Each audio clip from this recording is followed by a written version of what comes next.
Welcome to Transgender. I'm Rya, and I'm the daughter. And I'm Joe, and I'm the dad. And by the way, happy Monday.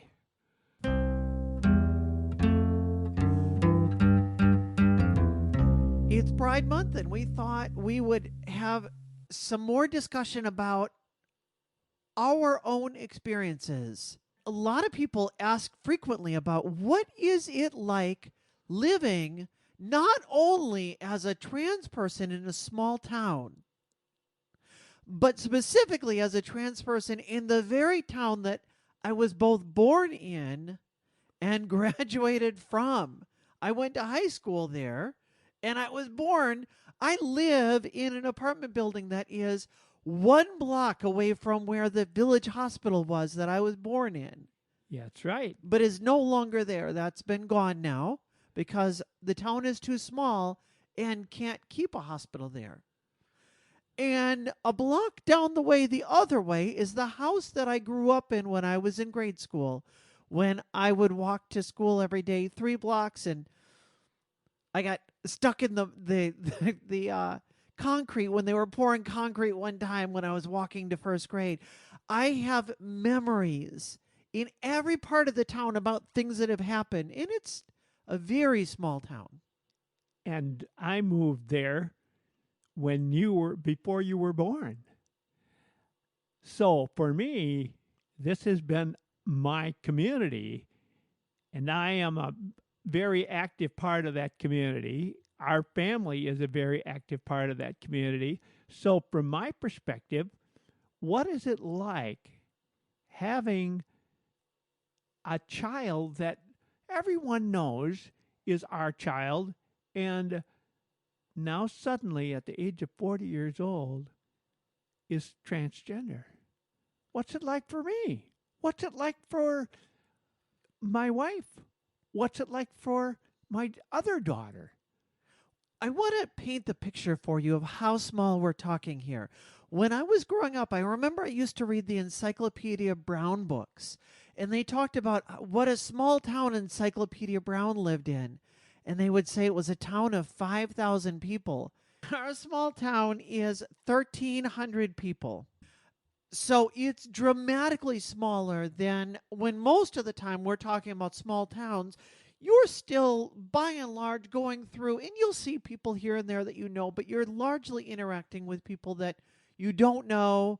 You know, you still don't, it's still a lot of people that you don't know. But in our small town, I pointed this out to a friend that came to visit. We walked downtown, and there was a poster up for the local fire, and it was, join the volunteer fire department or something. I don't remember exactly what the poster was, but there was somebody on the poster from the community.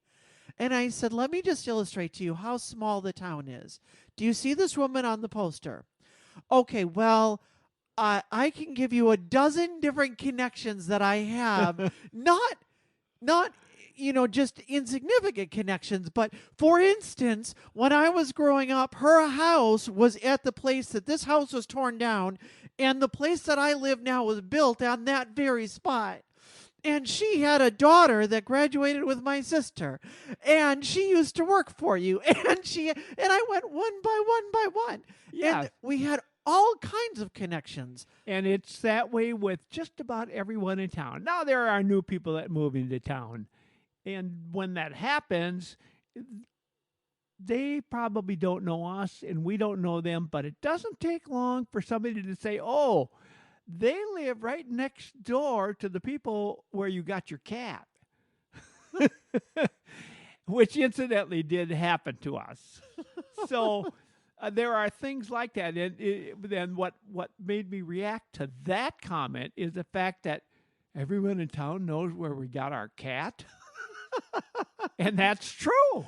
In your house, I remember you saying this, that when we first moved to town, your house was not your house until, or our house was not our house until we moved out. Exactly. When you finally move away, then you live in so and so's house. This used to be somebody else's. So we lived in Schmidt's house for a long, long time. And then finally when we moved, other people said, well, you're living in Joe's house. And so it's like that constantly. Now, there's a lot of expectations. So let's talk a little bit about what we would assume the situation would be like. Well, let me ask you that. Before you came out, what did you think it was going to be like? What did you expect would happen? Well, I didn't exactly know, but I was certainly, I had a lot of trepidation, is probably the right word. But it was also at the point where I can't hold this back anymore. So either I do this and I figure out what the consequences are going to be, or I can't I can't continue to live this way. I feel like I'm suffocating in a sense. I feel like I can't pull back who I am, but I'm really nervous about how this is going to come out. So either way, either choice was pretty scary. Yes, scary is exactly the right word. Yeah, either way, if you're going to stay the way you are and stay in the closet, it's going to be tough. Really, really tough. And if you decide to open that door, it might be tougher. I did a lot of thinking about it and weighing the consequences of, could I really make this work? And I thought to myself, well, okay, one thing, there's always the threat of physical violence. How are people going to respond? Am I going to encounter transphobes that think that then makes it okay to come beat me up? And I didn't know. That could well be the case from all I knew beforehand. But I thought that doesn't really seem like the spirit of our community. In general, the people are good people. You know, people that just want to live their lives and be friends with one another and have a positive community. And you get all kinds of people, but I didn't think that there were likely too many people that I thought would physically threaten me. And of course, I had some thoughts myself of you coming out, and I was very concerned for you, and I was concerned for our family because I didn't know where this was going to go. In a town of, I always say 1,200 people. I see you added 100. I've noticed on at least one of the signs on the outskirts of town, they have called it 1,300. Okay. So. Well, anyway, in a town of 1,300 people, once one person knows, everybody knows. It just spreads like wildfire. And I would be hard pressed to find somebody who didn't know. I thought, boom, that would be it. Yes, you would assume that is how things are going to be. Mm-hmm. And then with that, okay, well, let's say that things are not physical. We're past that. I thought certainly I will get pushback from people that will make it socially difficult. And I thought I would be peppered with questions about you. And I thought I would be peppered with questions about how I felt about it.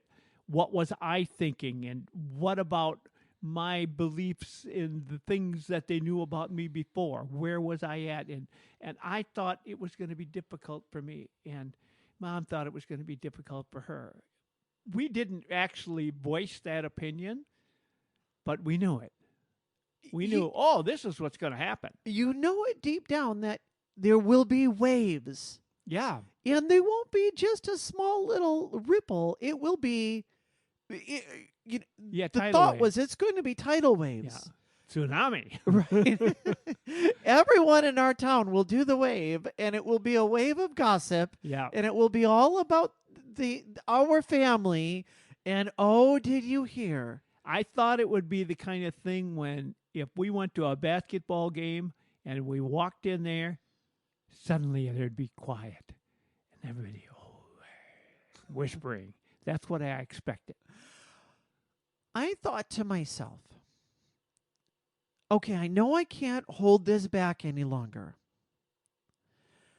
but everyone will view it as weird. But with how well respected you and Mom are in the community, And with how well I get along with people, when I went to high school, I was the only person I knew that had never gotten into a fight ever because I got Mm-hmm. along with everyone. I wasn't maybe friends with everyone, but I never had a beef with anyone. And I thought, if anyone can do this, I think I can do this. In worst case scenario, when I walk into the diner downtown to come in and eat lunch, people will view me as local color. And they'll kind of, like, oh, there's that person. Like there were other people that were like that around town that you would talk about when I was growing up. Right. Yeah, That there were odd ducks. everybody knew those people and they were the odd ducks, and I thought, well, maybe I'm resigning myself to be that odd duck. Mm-hmm. And I think if I have to live that way, that's still better than what I have to deal with trying to keep this in the closet. Yeah, so that was really tough. You were going to do that. So now, as you're listening to this podcast, you're probably thinking, yeah, that's what I'm thinking. That's what I expect. That's what's going to happen to me. Or you're thinking, that's what's going to happen to my son, or that's what's going to happen to my daughter. And that's what really concerns me. Is that's going to, and what about me? What are people going to say about me? That's what I thought. I thought, who's going to say this about me? As you mentioned, yes, we were well thought in the community, and is this going to destroy our reputation? We really didn't think about that so much, but we thought about the fact that maybe our friends wouldn't be as close as they were before. We didn't really know. Let's talk about reality. A lot of things were different. Probably every one of those things ended up being different. Where do we even start on this? First of all, I cannot think of a single time when I have felt physically threatened. Not a single time, not even remotely.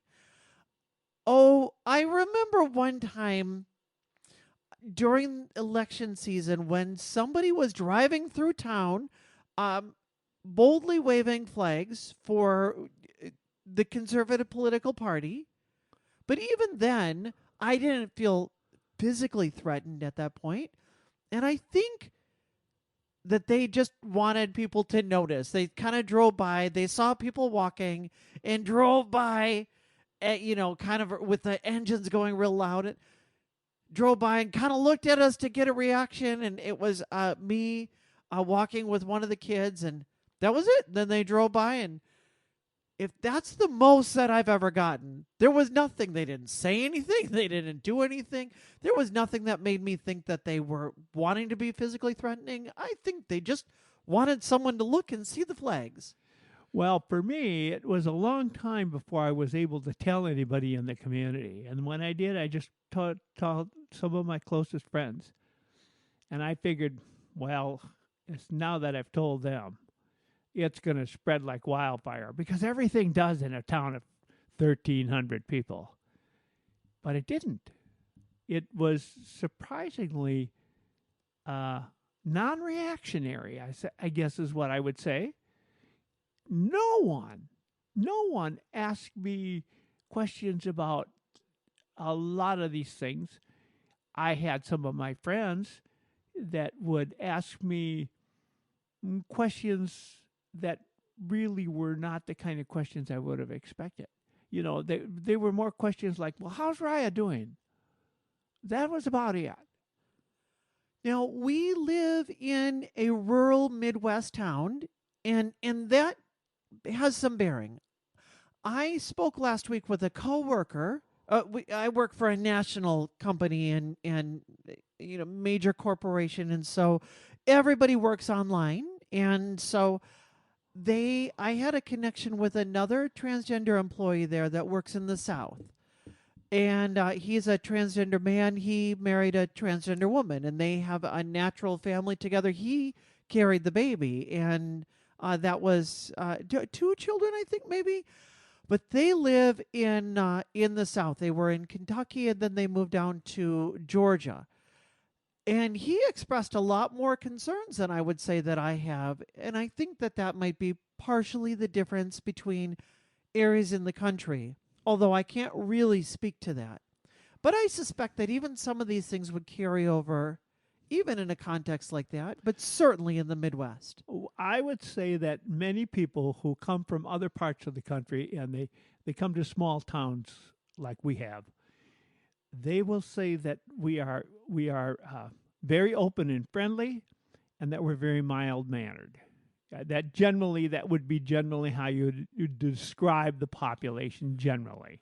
Now, there's exceptions, of course, but very few, and that's exactly what they are. Exceptions are not the rule. It reminds me of the movie Fargo. Did you see Yeah, Fargo? oh, yes, I did. A little different because they're, of course, farther west, but very similar kind of community in terms of people all kind of knowing each other and just kind of, you just don't make a big deal out of things. In my career, I worked for someone else, and I worked for myself. And in both of those situations, working with publishing companies, I traveled a lot, and I travel a lot mostly to big cities. And there is a dramatic difference between a big city and a small town. I can remember going to New York City, and I would take the bus to the airport, and we were waiting for the bus to come. And while we were waiting for the bus to come, people who clearly didn't know each other were very loud and very boisterous, telling each other why they think that bus really isn't going to come. I'm sorry, but I just don't believe that bus is coming. And they would, and I would look at those people like, I never hear anybody talk like that where I was, but they did, and they were friendly enough, but they were going to tell you all of their opinions and what it's all about. They're not going to see you again anyway, and it was a lot different from our community. So you're right, that does make a dramatic difference. They're quite more outspoken. I think so. There's a sense that when you know that you're going to have to see the same person at the grocery store and at the PTO meeting and when you stop to get gas and when you're walking down the street and you're going to see them throughout your life, you do things, I think, to keep the peace. Yeah. Much more than you do when you don't have to worry about the repercussions. And because it's such a small town, like you mentioned, the connections are dramatic. You might have 20 or 25 different connections with that person. I know your granddaughter, or I bought the car you used to own, or I remember when you and I helped out at the church social, and we were working together to do this, or remember that time. I think I helped. I was doing some work with the Lions Club, and I painted this bathroom facility that we donated to the park, and you were there painting with me, weren't you? You know, it's that kind of connection. There's always that. I'm thinking through, a few weeks ago, we had the citywide rummage sale, and the kids all wanted to go out and check out all of these different rummage sales. And this is, I think, a good window into what is my life like right now. Because the first thing is that people, even the people that know me, don't necessarily realize that they know me. Now, I do have the advantage that, in general, I pass well enough now. That term passing just means that when people view me, when people look at me, they see a woman. They don't see, oh, there's a man trying to be a woman. And that helps a lot. I don't make waves. I don't call attention to myself. I am just looking to come in under the radar, and that's how I dress. And I dress like the women in our community dress. And I talk like the women in our community talk, and I just am myself. And so when we went out, a lot of the people at these rummage sales didn't even know me. We go to the rummage sale that they've held across the street from where I grew up every single year, and she didn't realize who I was. And Hmm. when I did mention, I think that she thought that I was my sister. Oh She yeah. didn't realize who. And so for a lot of people, they don't even realize or they don't remember. It's kind of gone. Hmm. Those that do remember think, we don't want to make waves. It's not that big of a deal. So, for instance, um, there's somebody that is a parent for one of the kids that my kids go to school with. So we are parents together for kids in the same grade. And she works then at the local diner. And when I come in, she knows exactly who I am. She knew me before and she knows me now. And there is no question. Does she treat me differently? Not at all. No. Because why would she? What value does that have? She doesn't bring attention to it. She doesn't make a deal out of it. She just kind of goes on. And in fact, the diner is now owned by somebody that I went to school with. And she's great. She says, "Hey, it's great to have you here." And it has been nothing but really, really kind to me. Yeah. And that's been my experience across the board. I think so too. And the same with us. People aren't treating us any differently than I thought they would. I thought they might. They don't, and they don't ask questions like that. There are some people who have been extremely complimentary about the fact that you had the wherewithal to do this, to understand that that's what you needed to do. People have, but mostly they don't say anything at all, except where I get compliments is on this podcast, which is very cool. I like that. This has been a good experience, I think, for both you and I. Oh, And so absolutely. this has been really, I think, helpful.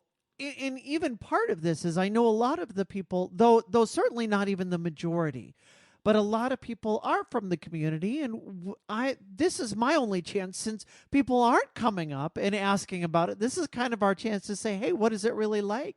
We want to answer the questions that you're too, I don't want to say too afraid, but don't seem appropriate to ask because they're really not in other contexts of life to talk about.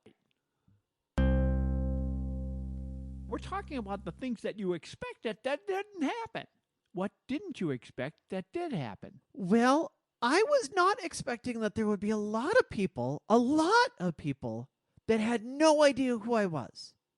No idea at all. That I was Hmm. not on their radar. So, for instance, one of my children started working at the local grocery store and is now a cashier. And so the very first day, I came through the line because I was, of course, very excited. I want to come check out the new work. And I needed some things anyway, so I went through the line and the people, and of course, everyone there. When you go through the line, I know all of those Of people that course. are there. And There's only one grocery store. yes, and so then one of the women asked, "Oh, this is your child that's working?" And I said, "Oh, yeah, yeah, it is." "Oh, so you're the mom then?" Now, if you've listened to this podcast for a while, you know that with our family, we have chosen that to make things work with relationships and everything. I am not the mom. The kids call me Rya. They don't call me dad, but they don't call me mom. And so I just answered and I said, yes, I am the parent. Oh, yeah, oh, okay. And then we kind of went through and went on.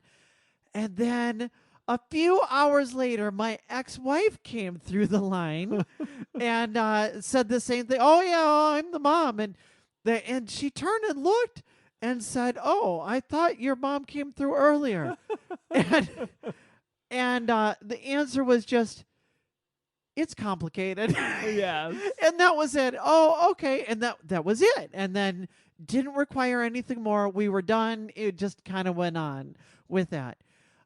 But a lot of people that I thought, well, for sure you know who I am.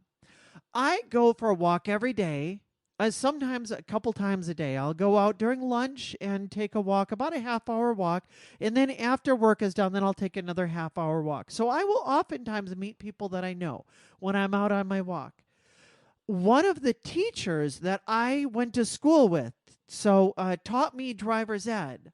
When I was in high school, will come out and he walks his dog. And a few years ago, we got to talking. We stopped and we started talking a little bit. And I just assumed that he recognized who I was. Of course, he knows you and Mom real well. Sure. And he always asks how you're doing. But he didn't recognize who I was. And then, so I told him, and oh, and wow. And then he said, well, you've done really well for yourself. And so I never would have expected that. The kind of compliments of good for you. There's an intrinsic sense of, wow, you've put a lot of work in on this. And so obviously anyone that would do what you've done must have really needed to do it. And the fact that you're here and you've done so well for yourself, good for you. I did not expect that. Well, and I had similar experience in that I expected people. Well, we spoke earlier in this podcast of what I expected. I expected I would get some questions and a variety of other things. What I didn't expect is how instantly accepting many people were. They just really immediately just bought into the whole concept with really no concerns or anything else. Oh yeah, yeah. And many of those people were sincere. There were a minority of people who you could tell didn't accept it, but they were cordial. Yeah, that is the ethos, I think, of our area, that you don't make waves because you've got to live together. I know that we had neighbors that I think they don't their view, I believe, we've never had the conversation, so I have to kind of guess. But based on the vibes that I get, treat me as if I made a choice to walk out on my children because I just wanted to live this kind of weird, out there, perverted lifestyle. Uh-huh.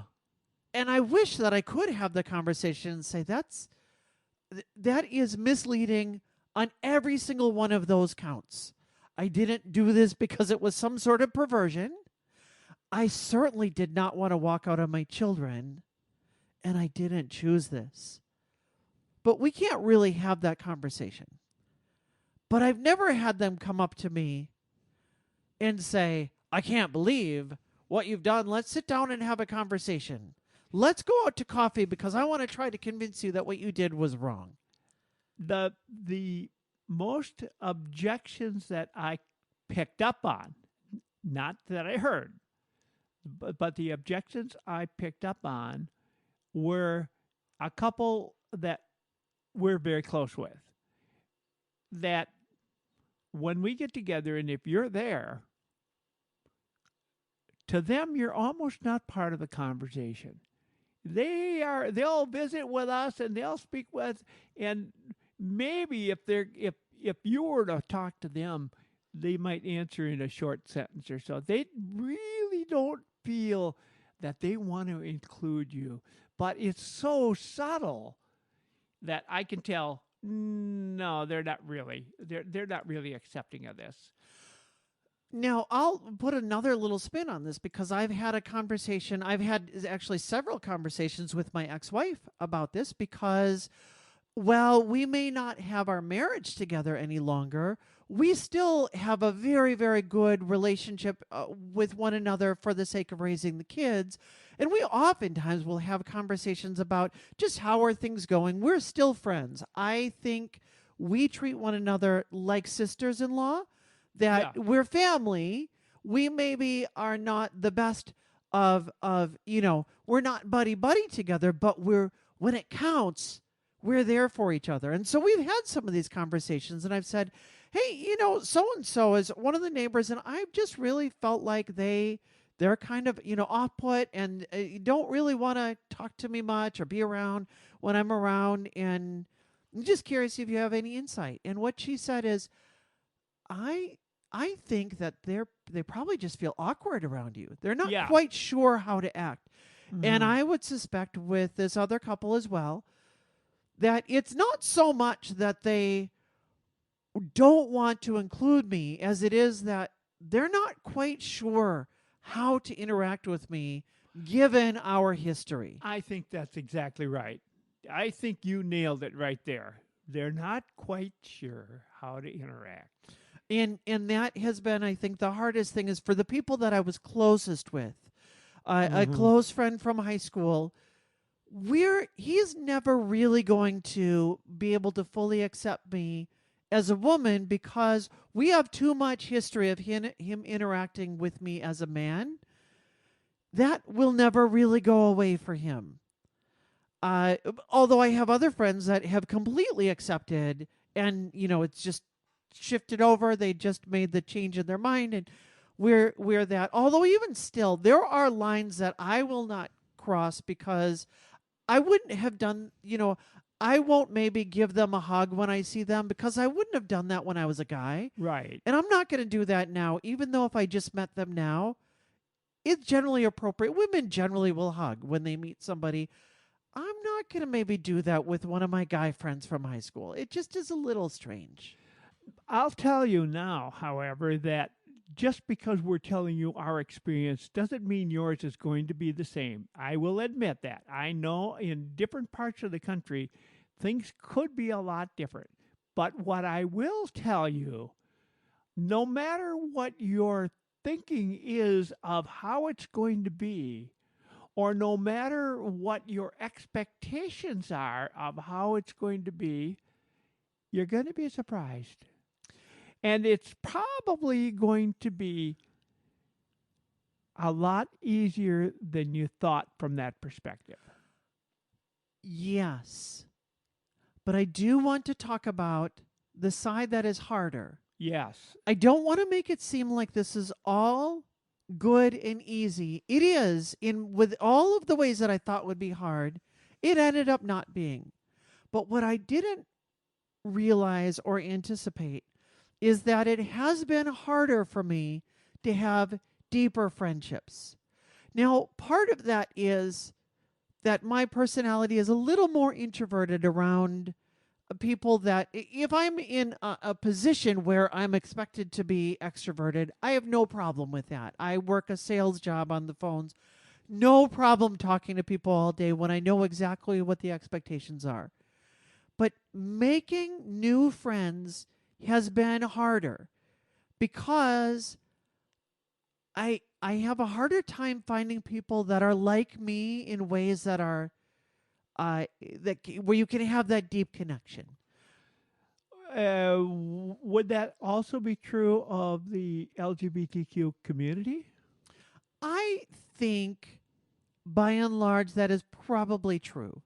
One thing you mentioned in an earlier podcast that surprised me is that there are some people in the LGBTQ community, LGBTQ plus community, that may have a little bit of prejudice against people that are a different part of the alphabet than they are. Sure, we all do because and when I say we all do that, I include myself. For instance, I have to fight that when I see a trans person that has put in, I will say less work into passing as the gender that they are, that they're transitioning to. I can be judgmental because I put so much work in. Now I recognize that about myself, Mm-hmm. and I work to make sure that I correct myself. I think that oftentimes, and we've talked about this before too, when I first came out, I assumed that we were all one big, happy LGBTQ plus family, Yeah. only to discover that our experiences are quite different and that oftentimes bisexual people will say, I feel like I'm oftentimes erased and I feel like I'm not really part of the community. And lesbians may say, I feel like I don't have the same in common with gay men. Like, I like I'm expected to. And gay men say, boy, things have changed so much and I have no idea what the experience is like to be trans. And all of us have a level of, we're all outside of the mainstream, but in different ways, and we don't necessarily understand one another. That is absolutely the case. Right. But what you have in common is the fact that you are different than the original expectations of who you are, or have been. And I think when we connect with one another, there's a sense that we're both different, same kind of different as me. But there's fewer of us, and I would say it's harder to form even those deeper connections, just because. I mean, also part of it too is just life. That I have kids, and that consumes a lot of what I'm doing, and I'm working, and I don't have a lot of time to go out and invest in those things. But it's also not quite as easy as I expected. Had I not been transgender, I think a lot more opportunities to get to know people would have opened themselves up a bit more easily. And the other thing is, you're older than most of the people that you're interacting with in that community. They say, I remember a friend telling me a story years ago when I first came out, a gay man. I may have shared this story in an earlier podcast, but during the first 3 years of high school, he experienced that lots of people made fun of him for being gay because he was in the closet, and it was expected that he wasn't really gay. But his senior year, he came out and told everyone, okay, yes, I'm gay, this is who I am. And all of a sudden, it didn't become so fun to make fun of him for being gay any longer, because it was true. And so it wasn't poking fun to say that he was gay. And he said he got a lot less teasing from it. And in fact, a lot of the girls in school said, hey, I'm really excited to be friends with you. Oftentimes when you own who you are, that comes with a measure of respect. Not always. That brings up an interesting point. Another reason I think it is much easier than I expected it would be for me, and much easier than you had expected it to be for you, is that it's much more accepted in today's society than it was 20 years ago or 30 years ago. It's dramatically more accepting. That doesn't mean it's totally accepting by any means, but more than 50% of the population is very, I won't say tolerant, more accepting. I would say the town makes provisions for me, and I make some provisions for the town. For instance, when I go to a school event, I have chosen that I will never use the public restroom. I will either try to go before I come to the event, or in the few times when I've really, really had to go, I will walk down and use the teacher's bathroom, which is an individual stall. Mm-hmm. Mm-hmm. Now, do I have to do that? No. Probably I could use the bathroom and not have any issues. But I just don't want to take the chance, so I don't. I make provisions for the community, and that means that I'm not putting myself in a place where people have to be angry. And the community makes provisions for me. Mm-hmm. So we've learned a little bit here about what you might expect, but you may still have some questions. Maybe there's something we didn't address here. Maybe there's something that you have just a burning question and you want to know the answer. Well, I know how you can get it. Feel free to email us, transdescendant@gmail.com. We would love to hear what you have to say. We always appreciate your feedback. We're really excited right now because it is Pride Month. This is a great time to make plans to go visit a Pride event or go support someone that's close to you or have a conversation that you have never had before. Thank you for listening and have yourself a positive week.